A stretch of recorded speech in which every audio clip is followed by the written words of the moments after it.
느헤미야 9장 1절부터 22절 말씀을 함께 읽도록 하겠습니다.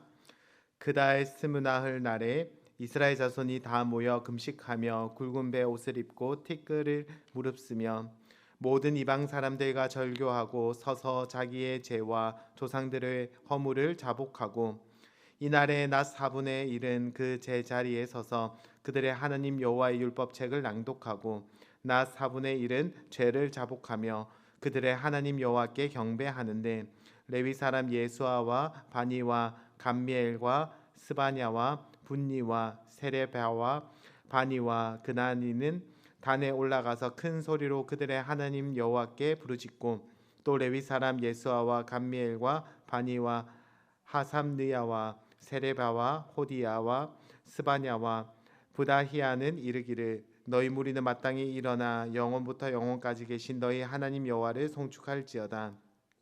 주여 주의 영화로운 이름을 송축하올 것은 주의 이름이 존귀하여 모든 송축이나 찬양에서 뛰어남이니이다. 오직 주는 여호와시라. 하늘과 하늘들의 하늘과 일월 성신과 땅과 땅 위의 만물과 바다와 그 가운데 모든 것을 지으시고 다 보존하시오니 모든 천군이 주께 경배하나이다. 주는 하나님 여호와시라. 옛적에 아브라함을 택하시고 갈대아 우르에서 인도하여 내시고 아브라함이라는 이름을 주시고 그의 마음이 주 앞에서 충성됨을 보시고 그와 더불어 언약을 세우사 가나안 족속과 헷 족속과 아모리 족속과 브리스 족속과 여부스 족속과 기르가스 족속의 땅을 그의 시에게 주리라 하시더니 그 말씀대로 이루셨사오매 주는 의로우심이로소이다. 주께서 우리 조상들이 애굽에서 고난 받는 것을 감찰하시며 홍해에서 그들의 부르짖음을 들으시고 이적과 기사를 베푸사 바로와 그의 모든 신하와 그의 나라 온 백성을 치셨사오니 이는 그들이 우리의 조상들에게 교만하게 행함을 아셨음이라. 주께서 오늘과 같이 명예를 얻으셨나이다. 또 주께서 우리 조상들 앞에서 바다를 갈라지게 하사 그들이 바다 가운데를 육지같이 통과하게 하시고 쫓아오는 자들을 돌을 큰 물에 던진같이 깊은 물에 던지시고 낮에는 구름 기둥으로 인도하시고 밤에는 불 기둥으로 그들이 행할 길을 그들에게 비추셨사오며 또 시내산에 강림하시고 하늘에서부터 그들과 말씀하사 정직한 규례와 진정한 율법과 선한 율례와 계명을 그들에게 주시고 거룩한 안식일을 그들에게 알리시며 주의 종 모세를 통하여 계명과 율례와 율법을 그들에게 명령하시고 그들의 굶주림 때문에 하늘에서 그들에게 양식을 주시며 그들의 목마름 때문에 그들에게 반석에서 물을 내시고 또 주께서 옛적에 손을 들어 맹세하시고 주겠다고 하신 땅을 들어가서 차지하라 말씀하셨사오나 그들과 우리 조상들이 교만하고 목을 곧게 하여 주의 명령을 듣지 아니하고 거역하며 주께서 그들 가운데에서 행하신 기사를 기억하지 아니하고 목을 곧게 하며 패역하여 스스로 한 우두머리를 세우고 종되었던 땅으로 돌아가고자 하였나이다. 그러나 주께서는 용서하시는 하나님이시라. 은혜로우시며 긍휼히 여기시며 더디 노하시며 인자가 풍부하심으로 그들을 버리지 아니하셨나이다. 또 그들이 자기들을 위하여 송아지를 부어 만들고 이르기를 이는 곧 너희를 인도하여 애굽에서 나오게 한 신이라 하여 하나님을 크게 모독하였사오나 주께서는 주의 긍휼로 그들을 광야에 버리지 아니하시고 낮에는 구름 기둥이 그들에게서 떠나지 아니하고 길을 인도하며 밤에는 불기둥이 그들이 갈 길을 비추게 하셨사오며 또 주의 선한 영을 주사 그들을 가르치시며 주의 만나가 그들의 입에서 끊어지지 않게 하시고 그들의 목마름을 인하여 그들에게 물을 주어 40년 동안 들에서 기르시되 부족함이 없게 하심으로 그곳이 헤어지지 아니하였고 발이 부르트지 아니하였사오며 또 나라들과 족속들을 그들에게 각각 주시어 나누어 주시며 그들이 시온의 땅 헤스본 왕의 땅과 바산 왕 오겟 땅을 차지하였나이다. 아멘. 느헤미야는 우리에게 성벽을 재건하는 것보다 더 중요한 것은 우리의 마음이 새롭게 재건되고 그리고 그 공동체가 영적으로 새로워지는 부흥이 중요하다라고 이야기하고 있습니다. 온 백성이 다 함께 하나님의 말씀을 찾고 회개하며 간절히 하나님을 찾는 것보다 귀한 것은 없다라고 우리에게 말해주고 있습니다. 오늘날 우리가 사모해야 할 것이 바로 이것이 아닌가 생각합니다. 우리 교회와 목장이 하나님의 말씀 앞에서 깨어지고 하나님을 향한 갈망으로 가득 차기를 기도해야 할 것입니다. 그러면 오늘 본문을 통하여서 이런 영적 대각성이 어떻게 시작하게 되었는지 생각해 보도록 하겠습니다. 첫 번째로 이런 영적 대각성, 부흥은 온 백성이 함께 모이는 것에서부터 시작하였다라고 본문은 말해주고 있습니다. 1절, 그달 스무나흔 날에 이스라엘 자손이 다 모여 금식하며 굵은 베옷을 입고 티끌을 무릅쓰며. 하나님의 역사는 이스라엘 자손이 다 모여 함께 하나님의 말씀을 듣고 또 기도하는 것에서부터 시작하였다라고 말하고 있습니다. 개인적인 회개도 너무 중요합니다. 하지만 공동체가 함께 모여 회개하며 기도하는 것은 훨씬 더 큰 영향력을 발휘할 수가 있습니다. 성경이나 또 교회 역사를 보더라도 놀라운 영적 각성과 부흥은 교회 성도들이 함께 모이는 것에서부터 시작하였다라는 것을 보여주고 있습니다. 오늘 본문에 이스라엘 백성들이 그리하였고 또 히스기야 왕 때에 온 백성이 함께 모여 유월절을 지켰을 때에 영적인 그런 부흥과 은혜를 경험하였습니다. 신약 성경에서도 오순절 마가의 다락방에 120명의 주님의 제자들이 한 마음으로 기도할 때에 주님의 놀라운 은혜를 경험한 것을 볼 수 있습니다. 교회 역사에서도 마찬가지였습니다. 1700년도 미국의 1차 대각성의 놀라운 은혜는 뉴 잉글랜드의 성도들이 말씀을 듣고 회개하는 모임에서부터 시작하였습니다. 우리나라 1907년 평양 대붕도 동일합니다. 교회에 하나님의 백성들이 모여서 자신들의 죄를 고백하고 회개하였을 때에 우리는 하나님의 놀라운 은혜를 경험한 것을 듣게 됩니다. 그러므로 우리는 개인적으로 기도하는 것을 힘써야 하지만 함께 모여서 기도하기 위해서 노력해야 합니다. 세겹줄 기간 우리는 개인적으로 기도할 때에도 은혜를 경험하지만 함께 기도할 때에 우리는 더 큰 은혜를 경험하곤 합니다. 그래서 성경은 우리에게 이렇게 말하고 있습니다. 히브리서 말씀에 모이기를 패하는 어떤 사람들의 습관과 같이 하지 말고 오직 권하여 그날이 가까움을 볼수록 더욱 그리하자, 더욱 힘써 모이자라고 이야기합니다.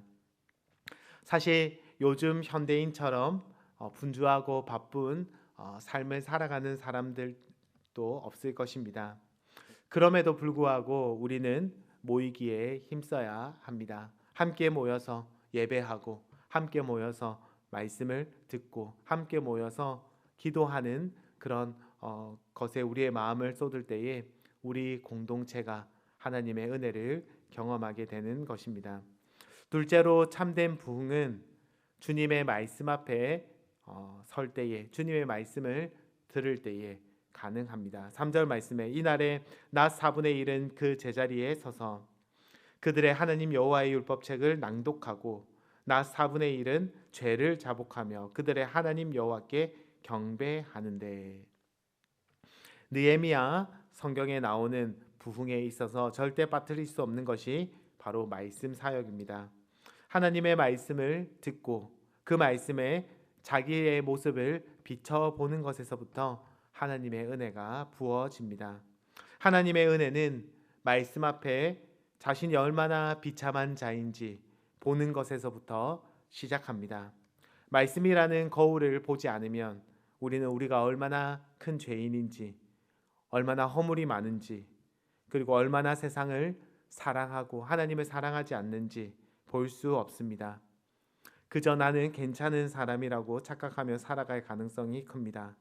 하지만 말씀의 거울 앞에 서게 되면 나 자신의 비참함과 죄인됨, 허물 많음을 비로소 보게 됩니다.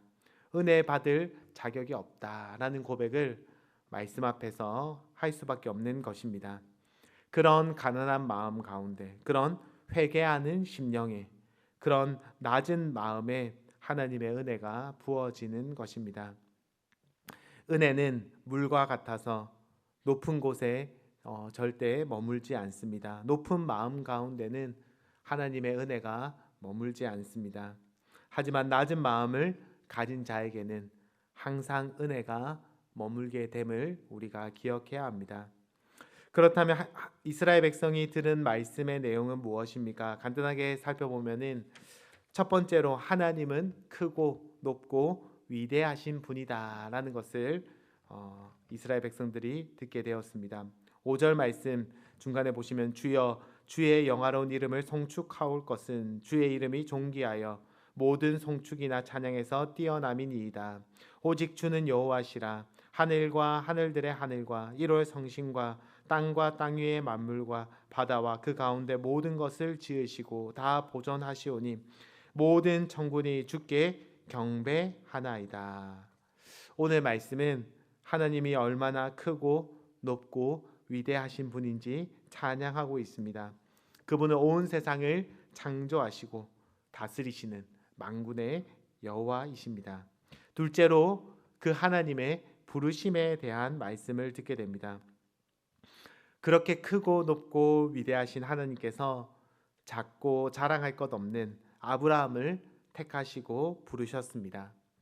애굽에 종살이하던 이스라엘 백성들의 부르짖음을 잊지 않고 주님께서 그 부르짖음을 듣고 그들을 택하시고 구원하셨습니다.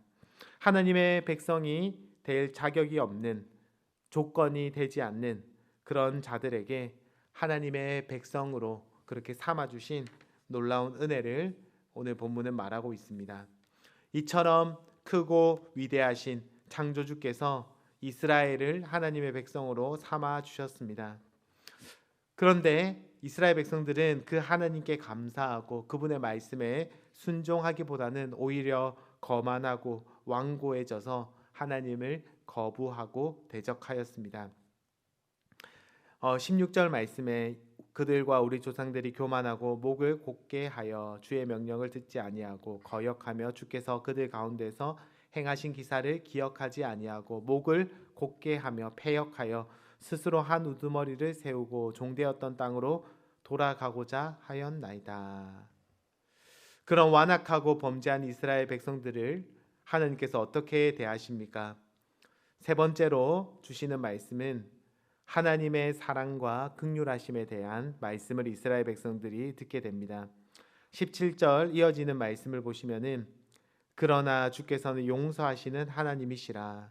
은혜로우시며 긍휼히 여기시며 더디 노하시며 인자가 풍부하심으로 그들을 버리지 아니하셨나이다. 18절 마지막부터 보시면 하나님을 크게 모독하였사오나 주께서는 주의 크신 긍휼로 그들을 광야에 버리지 아니하시고 낮에는 구름 기둥이 그들에게서 떠나지 아니하고 길을 인도하며 밤에는 불 기둥이 그들이 갈 길을 비추게 하였사오며 또 주의 선한 영을 주사 그들을 가르치시며 주의 만나가 그들의 입에서 끊어지지 않게 하시며 그들의 목마름을 인하여 그들에게 물을 주시어 40년 동안 들에서 기르시되 부족함이 없게 하심으로 그 옷이 헤어지지 아니하였고 발이 부르트지 아니하였다라고 말씀합니다. 말씀을 맺기 원합니다. 그 크신 하나님께서 우리를 택하시고 부르셨습니다. 우리는 범죄하고 거만하고 교만하기 쉬운 자들이지만 그럼에도 불구하고 우리를 포기하지 않고 우리를 사랑하시고 우리를 인도하시는 하나님의 말씀을 듣게 됩니다. 그 말씀 앞에서 이스라엘 백성들은 회개할 수밖에 없었고 하나님을 사랑할 수밖에 없었고 하나님의 은혜를 구할 수밖에 없었습니다. 그 크신 하나님의 사랑이야말로 우리를 깨우는 복음의 핵심 정수라고 할 수 있습니다. 그럼에도 불구하고 우리의 연약함에도 불구하고 우리의 죄악에도 불구하고 우리의 실패에도 불구하고 우리를 포기하지 않고 한결같이 사랑하시는 그 주님의 말씀을 듣고 회개하며 하나님 앞에 더 가까이 나아가는 그런 저와 여러분 되시기를 주님의 이름으로 축복합니다. 기도하도록 하겠습니다. 하나님 아버지, 우리를 한결같이 사랑하시고 우리의 거만하고 교만하고 범죄하고 실패하고 그런 우리의 연약한 모습조차도 주님께서 우리가 회개할 때에 용서하시고 우리를 하나님의 자녀로 삼아 주신 것을 늘 감사하며 주님 앞에 더 가까이 나아가기를 원합니다. 우리 교회가 함께 모여 기도하고 하나님의 말씀을 들을 때에 주님이 주시는 놀라운 은혜를 경험하고 하나님을 찬양하고 하나님의 사랑을 누리는 우리들 되게 하여 주시옵소서. 오늘 하루도 주님께서 우리를 인도하여 주시옵소서. 예수님의 이름으로 기도드립니다. 아멘.